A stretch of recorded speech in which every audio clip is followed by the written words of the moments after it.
नमस्कार साथियों, आपका यूपीपीसीएस हिंदी मीडियम चैनल में एक बार स्वागत है और आप लोगों के बीच में मैं उपस्थित हूँ। जैसा कि टॉपिक आप देख पा रहे हैं, ऐसे राइटिंग को लेकर टॉपिक है इसमें जल प्रबंधन। हालांकि इस पर हम लोगों ने एक चर्चा की जा चुकी है, मैंने पहले की है, लेकिन मैंने आपको बोला था कि जब टेस्ट सीरीज जब मैं दे रहा था तो कैसे मैं लिखता था, उस समय क्या टेक्निकली आपको याद आता है और कैसे मैनेज करना है। और ऐसे राइटिंग इंपॉर्टेंट इसलिए है ना कि सब्जेक्टिव बहुत होता है। सब्जेक्टिव मीन्स आप इसमें इतना बेहतर लिख सकते हैं और उस हिसाब से आप नंबर इसमें पा सकते हैं। तो ये आपको थोड़ा सा पता होना चाहिए कि इसमें इम्पोर्टेंस जो है वो क्या है। तो हम लोग इस पर ज़रा चर्चा करेंगे आज जल प्रबंधन पर, और इसको जानने का प्रयास करेंगे कि इसमें क्या-क्या इम्पोर्टेंट हमारे लिए है और हम क्या समझ सकते हैं। मैंने जो टेस्ट सीरीज पर मुझसे पूछा गया था सवाल, मैं वो टेस्ट सीरीज की पूरी कॉपी जो मैं लिख कर आया था वो सीधा-सीधा मैं आपको बता रहा हूँ यहाँ पर। आपने यूट्यूब में भी कई कॉपियाँ देखी होंगी कि जो क्वालिफाइड हो गए हैं उनकी कॉपियाँ पड़ी रहती हैं वो कैसे लिखते हैं। तो मैंने अपनी कॉपी इसमें डाली हुई है कि कैसे मैं लिखता था निबंध। वहाँ पर टेस्ट सीरीज जब देता था तो उसी आपके पास 3 घंटे में कैसे आप 2 निबंध 3 निबंध कैसे आप मैनेज करेंगे, इन सब चीज़ों को जरा यहाँ पर देखते हैं। तो ये देखिए टेस्ट सीरीज है। सर मैं ज्वाइन किए हुए था ध्येय आईएएस की। इस पर दो टॉपिक दिए हुए हैं, वाटर क्राइसिस, नेचुरल कैलेमिटी और मैनमेड क्राइसिस। भारतीय जल संकट जो है प्राकृतिक आपदा है या मानव निर्मित संकट है। तो अब इस पर लिखना है और इस पर ये पूरा लिखा हुआ है मैंने। आप इसको ज़रा से एक नज़र दौड़ाएँगे, लेकिन उसके पहले मैं आपको ज़रा बताऊँ कि जैसे आपको टॉपिक मिले तो आपको करना क्या होता है। ऐसे में जो सबसे इम्पोर्टेंट जो पोर्शन है वो है ये, इसको कहते हैं रफ़। मैंने देखा, मैंने जल संकट का टॉपिक आपको पढ़ाया हुआ है, लेकिन यहाँ पर इस तरीके से नहीं पूछा है। इसमें पूछा प्राकृतिक आपदा है या मानव निर्मित आपदा। अब आपको कितना बेहतर आप इससे जोड़ सकते हैं, वो सब। देखिए मैं तो प्रैक्टिस किए हुए था तो मुझे तो कुछ-कुछ याद था, है ना? ये इंट्रो के लिए मैंने ये 2 लाइनें ली हुई थी। इससे मुझे याद रहता है वो कहानी लिखनी है मुझे, उस वाले संदर्भ में यहाँ पर ये सब चीज़ें लिखनी है। तो सब कुछ संतुलन से चलता है। अभी मैं आपको पढ़ाऊँगा कि इसका क्या अर्थ है, तो इसके आगे पूरी that that that dash line हो गई, क्योंकि मुझे पता है कि इंट्रो मुझे इस वाली लाइन से चालू करना है। फिर उसके बाद कनेक्टिंग लाइन के रूप में मैंने मुंबई की त्रासदी और चेन्नई का संकट भी जोड़ा, और फिर प्राकृतिक आपदा से ज़्यादा खतरनाक ही कौन-सी है, मानव निर्मित संकट, इस पर ज़्यादा जोर रहेगा हमारा, क्योंकि प्राकृतिक आपदा से ज़्यादा इम्पोर्टेंट है ये वाला पोर्शन। क्योंकि प्राकृतिक जो आपदाएँ हैं वो कहीं न कहीं मानव द्वारा जो उसमें हस्तक्षेप किया जा रहा है, उसकी वजह से बढ़ रही हैं। तो अब मैंने टॉपिक वाइज़ इसको अलग-अलग डिनोट कर लिया। अब इसमें मैं बताने वाला हूँ गलत उपयोग, कि हमने क्या गलत उपयोग करना चालू कर दिए हैं, कैसे मनोवृत्ति हमारी चेंज हो गई है। प्रदूषण की वजह से प्राकृतिक आपदा से किस प्रकार से संबंध है, अतिदोहन कैसे कारण बन गया प्राकृतिक आपदा का, औद्योगिक क्रांति क्या कारण है, तो कुछ हम इसमें जोड़ेंगे। अगर आपको मान लीजिए लाइन आपने कम प्रैक्टिस की है, आपको याद नहीं आ रहा, तो आप यहाँ पे वो लाइन भी लिख दीजिए 18वीं शताब्दी, तो आपको ये याद रहेगा कि हाँ, वो वाली लाइन मुझे यहाँ पर लिखनी है। क्या होता है ना, वहाँ पे इतना ज़्यादा एकदम से डाटा आपके पास आने लगेगा, याद आने लगेगा, तो आपको याद ही नहीं आएगा कि हमको असलियत में क्या लिखना है। आप कन्फ्यूज़ हो जाएँगे बहुत सारे डाटाओं के बीच में। इसके बाद लोकतंत्र से कैसे हमें मानव निर्मित संकट ये हमने पैदा कर लिया है, उस पर एक चर्चा हो जाएगी। आपने अगर कोई कहीं पर लाइन कोई पढ़ी हो, किसी निबंध में प्रैक्टिस करते पढ़ी हुई, तो वहाँ पर आप इस तरीके से जोड़ सकते हैं। आर्थिक विकास कैसे कारण बनेगा? तो आर्थिक विकास की कोई 1-2 लाइन वो आप यहाँ पर लिख सकते हैं। हालाँकि मैंने प्रैक्टिस किया हुआ था तो मुझे तो याद था कि यहाँ पर क्या लिखना है। भारतीय संस्कृति से किस प्रकार से ये प्राकृतिक आपदा जुड़ी हुई है, कि हमारे शरीर है 5 तत्वों से मिलकर बना है, उसमें एक तत्व जो है पानी भी है। हड़प्पा के धौलावीरा की हम बात कर सकते हैं, तो कहीं न कहीं इतिहास की बात हो जाएगी, क्योंकि धौलावीरा जो है आप जानते हैं सबसे अच्छा वाटर मैनेजमेंट का उदाहरण है। और कहीं न कहीं आपको मैंने पढ़ाया है जीएस 1 में कि धौलावीरा से किस प्रकार से हमें सीखने को मिलता है कि आपकी जो जल प्रबंधन है वो कैसा होना चाहिए। इसके बाद आधुनिक शिक्षा से जोड़ सकते हैं। इससे आपकी ऐसी शिक्षा क्या है जो इतनी कमी हो रही है, शिक्षित तो बहुत हो गए हम लोग, लेकिन फिर भी शिक्षा का उपयोग हम देख नहीं पा रहे हैं। जल संकट कैसे उसकी वजह से प्रभावित हो रहा है। फिर किसानों द्वारा किस प्रकार से अधिक फसल उगाने का, जहाँ हम एक ओर कह रहे हैं कि हम किसान की आय दुगुना कर देंगे, लेकिन वहीं पर दूसरी ओर यहाँ पर देखने को मिल रहा है कि किसान लगातार दोहन करने में लगे हुए हैं। तो इस प्रकार की समस्याएं हमको देखनी पड़ेंगी। अब ये मैंने टॉपिक्स बना लिए तो इससे क्लियर हो जाएगा। अब ये नहीं होगा कि औद्योगिक क्रांति मैंने 4 बार लिख दी, है ना? ये एक ही बार लिख दी औद्योगिक क्रांति, एक ही बार मैंने यहाँ पे नोट डाउन कर दिया है और अब इसमें अलग-अलग बिल्कुल तरीके से डिवाइड कर देंगे हम लोग। तो आइए मैं ज़रा आपको दिखा दूँ कि मैं लिखा कैसे था, है ना? तो आप इससे बेटर लिख सकते हैं, नो डाउट, मुझे कोई शक नहीं है। आप प्रैक्टिस करेंगे, इससे अच्छा लिख सकते हैं, बहुत अच्छा लिख सकते हैं। आप इसमें चित्रों का भी प्रयोग कर सकते हैं, कई लोग करते भी हैं और इससे फ्लो चार्ट वगैरह भी बनाते हैं, कई लोगों ने बनाया है। आपके ऊपर है, बस आपको कुल मिलाकर अपनी कॉपी इतनी आपको लगे कि आपने बहुत अच्छा लिखा है और आपका जो एग्जामिनर है वो आपकी कॉपी पढ़े, तो आपको ये कॉन्फिडेंस पूरा होना चाहिए। चलिए आइए देखते हैं जरा। पहला, तो मैंने आपको वहां पे बताया ना कि यहाँ पे मैंने सबसे पहले क्या लिया था, सब कुछ संतुलन से चलता है। तो मुझे ये लाइन याद थी इंट्रो में, कहीं मैंने इसको बनाकर लिखा हुआ था, तो उसी से मैंने शुरुआत की है। प्रकृति का एक आधारभूत नियम है, ये देखिए, ये मैंने लिखा, प्रकृति का एक आधारभूत नियम है संतुलन। मैं जोड़ रहा हूँ, कनेक्ट कर रहा हूँ ना उस वाली लाइन से, क्योंकि इतना सब तो लिखा नहीं जा सकता रफ में। रफ मतलब रफ होता है याद करने के लिए कि आप भूल ना जाए, लिंक से भिड़ नहीं जाए, लिंक से हट नहीं जाए। तो इसलिए यहाँ पर उसके द्वारा इस नियम को सभी जगह देखा जा सकता है। यदि पेड़ पौधे जल का उपयोग करते हैं तो नदी नालों के रूप में उसे संरक्षित भी करते हैं, है ना? परंतु प्रकृति के इस नियम को मानवों ने तोड़ दिया है। वह प्रकृति से खाद्य, पानी, खनिज सब लेते थे, लेकिन उसे वापस करने की जिम्मेदारी उनकी नहीं है, वो नहीं लेते हैं। और लाखों साल से ये चला आ रहा, यह नियम अब विखंडित हो गया है। देखिए, वो इंट्रो मैंने ले लिया और ये मैंने लाइन आपकी जोड़ दी मैंने, किससे? इंट्रो से। तो इससे हुआ क्या? इससे एक चीज ये हुई कि मुझे ये लाइन भी याद रही और ये इस प्रकार से इंट्रो भी शुरुआत हो गया कि अच्छा, कि मतलब मानव किस प्रकार से प्रकृति की मैंने इसमें सकारात्मक बात बताई है कि प्रकृति अगर आप नदी नालों के रूप में वो धरती को सींचती है, पेड़ पौधे अगर कहीं ना कहीं नदी नालों से पानी लेते हैं तो वो किसी ना किसी रूप में, फलों के रूप में या मिट्टी को पकड़ने के रूप में वो उसको वापस भी लौटाते हैं। मतलब हर किसी की जिम्मेदारी है, कुछ इस प्रकार से सर्किल चलता है ना? लेकिन मानव जब से आया है, मानव ने इस सर्किल को बिगाड़ दिया है। वो केवल दोहन करना जानता है और वापस करना उसके बस की बात नहीं है, वो वापस नहीं कर रहा है। अगर वो 10 पेड़ काटता है तो 10 पेड़ लगाएगा, लेकिन वैसे मुरझाए हुए लगाएगा, उसको कोई फर्क नहीं पड़ता है, बस अपनी किसी तरीके से खाना पूर्ति कर रहा होता है। उसको इस चीज से लेना देना नहीं है कि उसने कितना बड़ा नुकसान कर दिया है। तो वही बात मैंने यहाँ पर लिखी है, थोड़ा प्रभावशाली बात है। तो इस टाइप की लाइनें आपको कहीं मिले, ये पत्रिका से ली हुई थी मैंने, तो ये यहाँ पर मैंने लिख दी। अब उसके बाद मैंने लिखा था ना, उसमें बताया था ना कि सेकंड लाइन मुंबई और चेन्नई की बात करेंगे तो यहाँ पर हाल ही में मुंबई में इतनी बारिश हुई, जब मैं पेपर दे रहा था 2018-19 के आसपास, तो उस समय मुंबई में बहुत बारिश हुई थी, बहुत बाढ़ आई थी मुंबई में। तो उस समय की घटना को मैंने यहाँ पर जिक्र किया है। हाल ही में मुंबई में इतनी बारिश हुई कि बाढ़ जैसे हालात उत्पन्न हो गए, कई लोग मर रहे थे बाढ़ में वहां। वहीं दूसरी तरफ चेन्नई में बारिश हुई ही नहीं और वहां सूखे जैसे हालात हो गए। देखो कितनी विडंबना है ना? दो बड़े शहर भारत के और कैसे उनके हालात चल रहे हैं। यह दोनों शहर भारत के वो दो समृद्ध शहर हैं जिनसे भारत की आर्थिक संपन्नता चलती है। कुल मिलाकर कितना भी आर्थिक संपन्न हो जाइए, देखिए पानी तो पानी है, वो जो हमारा मूल है, वो जो आवश्यकता है, उसको तो कोई भी उसकी पूर्ति नहीं कर सकता है ना? ये केवल एक विकल्प हो सकते हैं कि आपको बिस्लेरी का पानी मिल जाए, लेकिन आप सबको उपलब्ध नहीं करा सकते हैं, वो पॉसिबल नहीं है। इसके बाद देखेंगे कि यहाँ पर मैंने लाइन छोड़ी कि जिनसे भारत की आर्थिक संपन्नता की गाड़ी चलती है। देखिए लाइन भी मैं थोड़ा सा कनेक्ट करके बनाऊं, गाड़ी चलती है, ताकि उसको पढ़ने में इंटरेस्ट रहे। बहुत ठोस भाषा भी अच्छी नहीं होती है निबंध के हिसाब से, है ना? वो जहां पूछी जाए वहां पर आपको वैसा भी लिखना है। परंतु ऐसा क्या हो गया कि इस आर्थिक संपन्न शहरों को ऐसा संकट झेलना पड़ गया?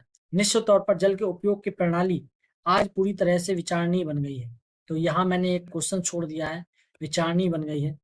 बड़ी बड़ी रिसर्च भी चिल्लाकर यही बता रही हैं। ये लाइन मैंने, देखिए ये थोड़ा सा इनफॉर्मल शब्द है, लेकिन आपको यहाँ पर इस्तेमाल करने की परमिशन है, लेकिन वो बहुत भद्दे नहीं होने चाहिए। चिल्लाकर यही बता रही है कि मानव ने विकास के नाम पर जो प्रकृति का संतुलन बिगाड़ा है, वह सब उसी का परिणाम है। साथ ही जल उपयोग की नीति ने इस नकारात्मक परिणाम को और भी अधिक धक्का दिया है। तो ये देखिए किस प्रकार की मैंने लाइन का इस्तेमाल किया है जब मैं लिख रहा था। तो ये सब आप जब प्रैक्टिस करते रहेंगे तो आपको अपने आप अपने दिमाग में मैसेज आता रहेगा, बनता रहेगा। आप ये मत सोचिएगा कि मैंने लिख दिया है तो मुझे आता होगा, बहुत जानकारी है मुझको, ऐसा कुछ नहीं है। आपकी तरह मैं भी कभी निबंध नहीं लिखा था, लेकिन धीरे-धीरे मैंने सीखा। 10 निबंधों की प्रैक्टिस की, 15 निबंधों की प्रैक्टिस की, अच्छी-अच्छी पत्रिकाओं से चीज़ें मैंने कलेक्ट की। आपको भी वही करना है। इसके बाद देखिए, समानता प्राकृतिक आपदा को जन धन हानि की व्यापक हानि के रूप में किताबों में संदर्भित किया जाता है। देखिए, किताबों में हम लोग क्या पढ़ते हैं, ये मैंने क्यों जानबूझ के डाला किताबों में संदर्भित किया जाता है, कि हम लोग पढ़ते तो हैं जन धन हानि, लेकिन इसका मेरा इशारा इस तरफ है कि हम केवल किताबों में पढ़ते हैं। रियल लाइफ में जब हमें प्रयोग करने की बात आ जाएगी, तो हम उससे पीछे हट जाते हैं और केवल हम किताबों तक हम कहते हैं। आपसे पूछो कि प्राकृतिक आपदा क्या है, तो हम कहेंगे अरे जहाँ बहुत व्यापक जन धन हानि हो।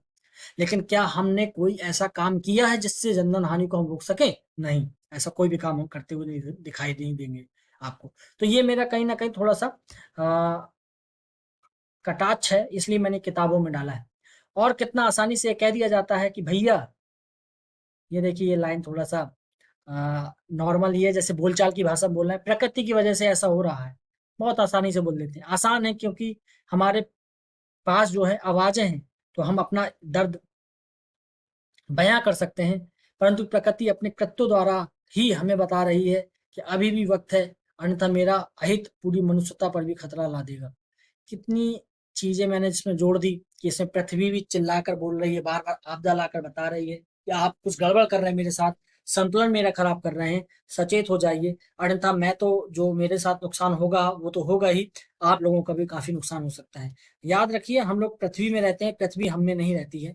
दोनों की चीजों में अंतर होता है ना? तो इस बात का हमें बड़ा ध्यान देना है। इसके बाद यहाँ पर देखिए, औद्योगिक क्रांति मैंने आपको वहाँ पे बताया था, औद्योगिक क्रांति पर लिखना है। औद्योगिक क्रांति की इसमें चर्चा है कि समय मशीनों के बोलबाले ने यह तय किया कि विकास की धारा क्या होगी, परंतु इस धारा से होने वाले शायद पूंजीवादी देशों के लिए अहितकर हो जाता है। सवाल तो यह पैदा होता है कि विकसित देशों का किया धारा विकासशील और अविकसित देश ज्यादा प्रभावित होते हैं। वास्तव में प्राकृतिक आपदा जो है मानव की बनाई हुई है। तो ये मैंने इस पर औद्योगिक क्रांति को लेकर चर्चा की है। अब इसके बाद विकास के चरणों की बात की है कि मशीनों से हमारा विकास हुआ, फिर पृथ्वी हमारी 70% जल है उसमें, लेकिन किसी के दिमाग में ये बात कभी नहीं आई। ये देखिए कटाक्ष है, यहाँ मैंने डालने का प्रयास किया, 70% जल है प्रकृति में, 70% जो जल है वो उपलब्ध है, 70% से ज्यादा। अब जैसे मुझे उस समय मान लीजिए याद नहीं आ रहा, 72%, 71% कुछ डाटा है, तो मैंने सेव खेलने के लिए 70% से अधिक लिख दिया। मुझे ये याद है कि 70% से ज्यादा है, 71-72 है, लेकिन एग्जैक्ट डाटा याद नहीं आ रहा होता है, तो 70% से अधिक लिख दिया। तो इससे होता क्या है कि हम लोगों के दिमाग में मैसेज आएगा कि और जो एग्जामिनर है वो भी कहेगा कि चलो कोई बात नहीं, 70% लिखा, सही बात तो है, गलत भी नहीं है ये और सही भी नहीं है पूरी तरीके से, है ना? तो ये सब चीजें हैं। तो इसके बाद देखिए यहाँ पर दिमाग को थोड़ा भी नहीं चुभी कि पानी का संकट कभी झेलना होगा। कभी हमने सोचा नहीं था, इतना ज्यादा पानी हमारे पास, हमने कभी सोचा ही नहीं कि हमें पानी की आवश्यकता पड़ने वाली है। तो उसी सब चीजों में फिर देखिए मैंने कुछ उदाहरण दे दिए लेटेस्ट करंट अफेयर से जोड़कर, कि दक्षिण अफ्रीका के जो देश है, देश का जो केपटाउन शहर है, उसने जल उपयोग को डेडलाइन घोषित कर दिया है। उसने बता दिया है कि फला-फला डेट तक जो है यहाँ पर पूरी तरीके से पानी समाप्त हो जाएगा। उसके बाद आसानी से उपलब्ध होने वाला जो जल है, वो प्रदूषण, औद्योगिकरण, गलत उपयोग का शिकार हो गया। ये सब मैं सचेत कर रहा हूँ आपको कि इसमें किस प्रकार से आप सचेत कर रहे हैं। फिर देखिए लोकतांत्रिक मैंने बात की, लोकतंत्र पे हम खूब बात करते हैं, लेकिन शायद ही कोई देश हो जहाँ जल उपयोग नीति को बनाया गया हो। कोई भी जल उपयोग नीति का उपयोग नहीं कर रहा है, क्योंकि जल को अधिक महत्वपूर्ण माना ही नहीं जाया। लोकतंत्र में भी नहीं माना जाता। लोकतंत्र में कभी आपने देखा है कोई पार्टी मैनिफेस्टो में ला रही हो कि हम पानी शुद्ध कर देंगे? कभी नहीं बोलेंगे। हमेशा बोलेंगे सड़कें बनवा देंगे, हमेशा बोलेंगे कि हम आपको रोजगार देंगे, हमेशा बोलेंगे कि हम डेवलपमेंट करेंगे, हमेशा बोलेंगे, लेकिन कभी कोई प्रकृति पे चर्चा नहीं करता है। जबकि आपको पता है कि प्रकृति जो है वही हमारे लिए सत्य है अंतिम, क्योंकि हम विकास कितना भी कर लें, अगर प्रकृति के साथ उसका बैलेंस नहीं है, तो केदारनाथ जैसी घटना ज्यादा समय नहीं होता है, वो अब बहुत फ्रिक्वेंटली आ रही है, लगातार आपको देखने को मिल रहा है। इसके बाद भारत देश की कहानी तो अलग ही है, अलग बयां करती है। पहले पुरानी जल विधियों को तोड़ा, नई वैज्ञानिक विधियां लाए, जब वो असफल हो गई तो पुनः तालाब, नहरें, कुएं खोदे जाने लगे। तो ये भी मैंने कटाक्ष किया है कि पहले देखिए हम लोगों को बोला गया कि आप पुरानी पद्धति इस्तेमाल कर रहे हैं, नए वैज्ञानिक लाइए, नए वैज्ञानिक पद्धति लाइए, बांध बनाइए। अब वो बांध नुकसानदायक दे रहे हैं तो अब फिर कहने लगे नहरें खोदो, कुएं खोदो, खोदो, तालाब का पुनरुद्धार करो। आपको खुद पता है कि सब जितनी भी सरकारें हैं वो तालाब पर बहुत जोर दे रही हैं। तो ये सब चीजें कटाक्ष टाइप की हैं, तो ये आपको देखना है। और ये याद रखना, देखिए सब चीज संदर्भ अलग अलग है इसमें, कोई भी मैं आपका रिपीट नहीं कर रहा हूँ। ऐसे यहाँ पर आर्थिक विकास में केवल लोगों की संपन्नता जो है वही देख रही है। वो केवल गाड़ियां बंगले, पैसा ही पैसा, रात दिन कर उठते बैठते विचार विमर्शों में दिखता है उनके पैसा। तो फिर जल जैसी बुनियादी आवश्यकता जो है वो नजरअंदाज वो आसानी से कर देंगे ना। ये बिल्कुल नॉर्मल सी बात है। हम लोग, आप ये देखिए कि बैठक जो होती है पानी के लिए, मान लीजिए पानी के लिए बैठक हो रही है, उसी में प्लास्टिक की बोतलों का उपयोग किया जाता है, बिस्लेरी की बोतलों का प्रयोग किया जाता है। उससे होता क्या है, वो वाली बात नहीं है कि उनका यूज दोबारा से नहीं हो सकता, लेकिन हम ऐसी व्यवस्था क्यों कर रहे हैं पैदा, कि हम पानी की बोतलों का इस्तेमाल कर रहे हैं, प्लास्टिक वाली बोतलों का, फिर वो बोतलें वापस एकत्रित करेंगे, फिर वो वेस्ट बनेगी, फिर वेस्ट जाके मशीन से फिर वो रिसाइकिल होंगी। रिसाइकिल में मान लीजिए ये अगर 100 ग्राम, ये अगर आपके 100 बोतलें थी, 100 ग्राम इसका अगर वजन था बनते समय, जब रिसाइकिल वगैरह हो जाएगा फिर दोबारा से होगा तो इतनी प्लास्टिक नहीं मिलेगी आपको, इससे कम प्लास्टिक हो जाएगी। ये 10 ग्राम जो प्लास्टिक है वो कहाँ चली गई, वो कहीं ना कहीं किसी न किसी रूप में हमने उसको वेस्ट कर दिया, वो प्रकृति में प्रदूषण के रूप में इकट्ठा हो रहा है। इसी प्रकार से ये देखिए, मैंने आपको बोला था ना 5 तत्वों की, जल थल नभ पवन और अग्नि, 5 तत्वों से मिलकर शरीर बना है।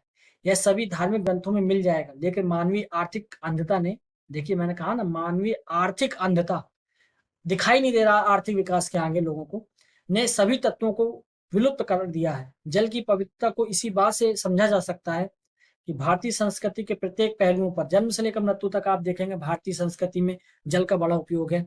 लास्ट में भी कहते हैं गंगा जल पिला दीजिए, या जब आप देखेंगे कोई अंतिम संस्कार हो रहा होता है तो बकायदा घड़े में पानी वानी लग के उसका जो आपकी डेड बॉडी है उसके चारों चक्कर लगाया जाता है। तो पानी की पूरी एक संस्कृति है ये।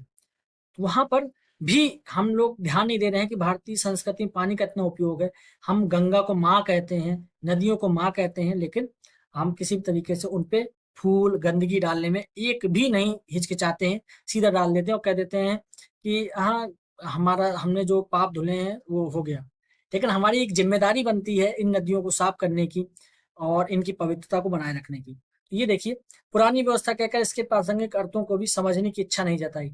नहीं तो नदियों में सिक्का फेंकने की प्रथा, आप जानते हैं पहले सिक्का फेंके जाते थे तांबे के, तांबा पानी शुद्ध करता है, जल शुद्धिकरण से संबंधित है, वह भी विलुप्त की कगार पर आ रही है। हालांकि लोग इसको कह देते हैं अंधविश्वास, अंधविश्वास। आप जानते हैं कि तांबा पानी को शुद्ध करता है, लोग नदियों में पानी फेंकते थे, नदियों में जो है वो सिक्के को फेंकते थे। तो एक प्रथा थी ये पूरी पहले, और इस पर काफी रिसर्च होता रहा कि भारतीय संस्कृति की जितनी प्रथाएं हैं वो कहीं ना कहीं प्रकृति से जुड़ी हुई दिखाई देती है। इसके बाद देखिए धौलावीरा शहर की मैंने आपको, वहां पे मैं एग्जाम्पल दे रहा था, वो मैंने यहाँ पर ये लिखा हुआ है कि कैसे जल की एक एक बूंद संरक्षित की जाती थी। इसके बाद देखिए आधुनिक शिक्षा को भी मैंने जोड़ा है। इसमें आधुनिक शिक्षा में मैंने जोड़ा है कि केवल रटंत विद्या जैसा हो गया है, ये बिल्कुल भी प्रैक्टिकल नहीं बताता है कि पानी की हमको क्या आवश्यकता है। और हम लोग नया डेवलपमेंट कर रहे हैं अपना, अपने आप को नया रखते हैं। जहां हम केवल थोड़े से पानी में काम चला सकते हैं वहां पर हम बड़े बड़े नलों का प्रयोग कर रहे हैं, शावर का प्रयोग कर रहे हैं, जिससे बहुत बड़ी मात्रा में पानी बह जाता है। तो यही सब मैंने चीजें यहाँ पर एक प्रकार से बताई हैं। इसके बाद समाज की भी मैंने कुछ भूमिका इसमें दी है कि समाज जो है उस पर ध्यान नहीं दे रहा है। जल हमारी साझा संपत्ति है, मतलब कोई एक की जिम्मेदारी नहीं है, पूरे समाज की जिम्मेदारी है। आपने देखा होगा कि आपके जो गांव होंगे वहां पर जो कुआं वगैरह होगा तो पूरे मोहल्ले के लोग कुएं में, कोई व्यक्ति थूकता नहीं था, कोई भी गंदगी नहीं डालता था, क्योंकि वो उसी से पानी पीते थे। तो ये पूरे लोग जब देखते रहते थे कि ना किसी प्रकार का उसमें करकट नहीं पड़े, कूड़ा करकट नहीं पड़े। लेकिन आज, आज कुछ भी ऐसा नहीं है। आप कुएं समाप्त हो गए हैं और तालाबों में पूरी गंदगी पाट दी गई है। तो इस प्रकार से बड़ी समस्याएं पानी की, जल संकट की बन गई हैं।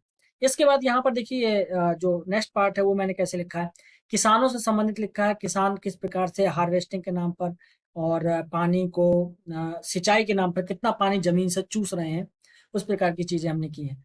और मैंने एग्जाम्पल भी दिया, भारत में तमिलनाडु ऐसा देश बन गया है, सॉरी ऐसा राज्य है जो पूरे देश में रेन हार्वेस्ट को आवश्यक करना होगा। तो पूरे देश में इसी प्रकार से जो आपकी जो वर्षा है उसको सुरक्षित करने की बात हमें पूरे राज्यों में फैलानी होगी। यही सब चीज़ें हैं।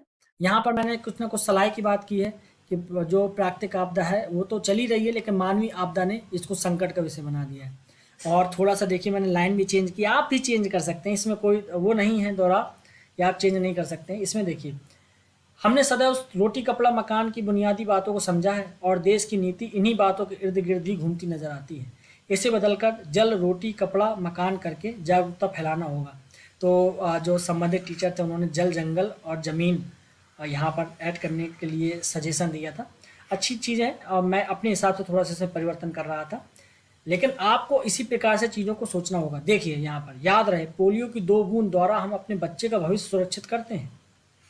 ये मैंने अपने मन से लिखा था, आप भी कई चीज़ें लाइन अपने मन से क्रिएट कर सकते हैं कि पोलियो की 2 बूंद से हम अपने बच्चे का भविष्य सुरक्षित करते हैं, कहते हैं कि पोलियो नहीं होना चाहिए। ठीक इसी तरह जल की एक-एक बूंद की सुरक्षा करके हमें अपने भविष्य को सुरक्षित करना होगा। और लास्ट में जो मैंने लाइन लिखी थी, हम जल नहीं बचाएंगे तो हमारे शरीर को 70% का भाग का क्या होगा जो जल से बना है, इसलिए जल है तो कल है। ये लाइन अब देखिए यहाँ कितना इफेक्ट आ रही है। और अगर आप शुरुआत में लिखें जल है तो कल है, तो इतना प्रभाव नहीं डालेगी, है ना। इधर पे एक अच्छी लाइन करके समाप्त कर दिया। आप चाहें इसमें इंडेक्स वगैरह भी ऐड कर सकते हैं, आप चाहें नीति आयोग की बात बता सकते हैं। इसके अतिरिक्त आप आपको जो भी आपके पास डाटा कलेक्शन हो वो आप सब बता सकते हैं। तो बस आपको शब्द अच्छे लिखने हैं और चीज़ों को बेहतरीन तरीके से प्रेजेंट करना आना चाहिए। इसके अतिरिक्त कुछ इसमें और नहीं करना है। तो ये मैंने पूरा आपको निबंध बता दिया, ये मैं खुद लिख कर आया था टेस्ट सीरीज में। और अभी ये जो 1-2 निबंध और हैं जो टेस्ट सीरीज में मैं लिख कर आया था, उन पर भी चर्चा करेंगे। तो आपका एक ओवरव्यू बन जाएगा कि नहीं इसमें कुछ खास नहीं है, केवल नॉर्मल चीज़ है, बस 1-2 बार प्रैक्टिस करना होगा और आपको सब आ जाएगा। तो ये इतना ही है। अगर आपको कोई समस्या हो तो आप टेलीग्राम चैनल ज्वाइन कर सकते हैं। और किसी चीज़ से रिलेटेड आपको कुछ पूछना हो आप कमेंट बॉक्स में और आप टेलीग्राम चैनल के माध्यम से जानकारी ले सकते हैं। तो फिर आज हम इतना ही रखेंगे, फिर मुलाकात होती है आपसे नेक्स्ट लेक्चर में। तब तक के लिए नमस्कार।